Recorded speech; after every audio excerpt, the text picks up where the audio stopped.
يؤتي الحكمة من يشاء বিসমিল্লাহির রহমানির রহিম।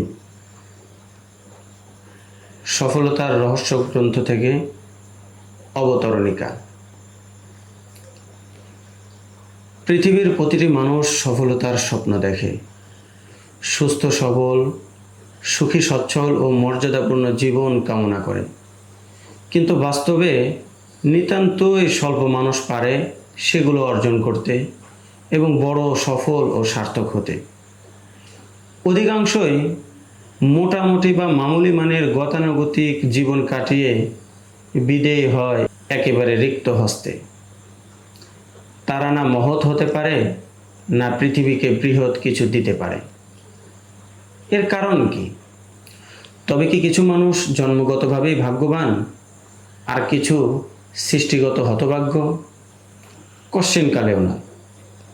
এই বচন বা বিশ্বাস মহান স্রষ্টার উপর অন্যায় অবিচার আরোপেরই নামান্তর, অথচ তিনি কারো প্রতি বিন্দুমাত্র জুলুম বা অন্যায় করেন না।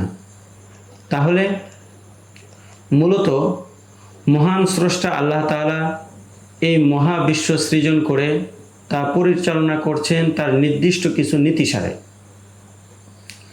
মানব দানব ব্যতীত বাকি সকল সৃষ্টিজীবকেও বেঁধে দিয়েছেন নিয়ম নীতির একটি অদৃশ্য সুতোয়। প্রকৃতিগতভাবেই তারা সর্বদা সেই নীতিমালা অনুসরণ করে চলে এবং স্বীয় লক্ষ্যে উপনীত হয়ে লাভ করে সৃষ্টির সার্থকতা ও পরিপূর্ণতা।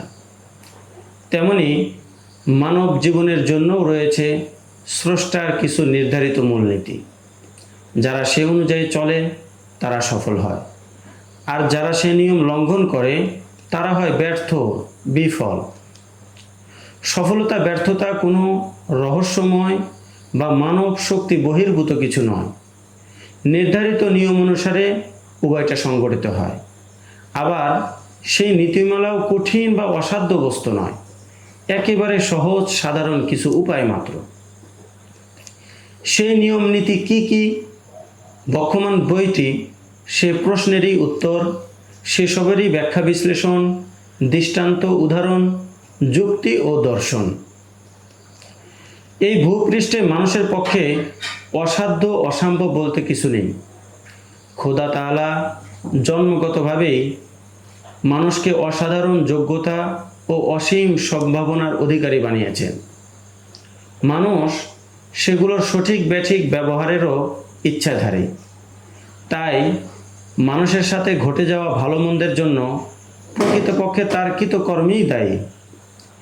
জীবনে মহৎ কিছু সাধনের আশা আকাঙ্ক্ষা ও চেষ্টা প্রচেষ্টায় প্রকৃত জীবন, আর হতাশা, হীনমন্যতা, উদাসীনতায় মূলত মরণ। বইটি আমাদেরকে সেই অপমৃত্যু থেকে বাঁচিয়ে দান করে নবজীবন। এটা ব্যর্থ, আশাহত, ভগ্ন হৃদয়ের আশা ও সান্ত্বনা বার্তা। পথহারা পথিকের জন্য আলোর পথে সঠিক দিশা। বলতে পারেন এটা জীবন পথের পাথেয় বা সফলতার গাইড বুক। মূল গ্রন্থ উর্দুতে, যা প্রকাশ লগ্ন থেকেই আলো ছড়িয়ে আসছে অসংখ্য পাঠকের জীবনে মননে।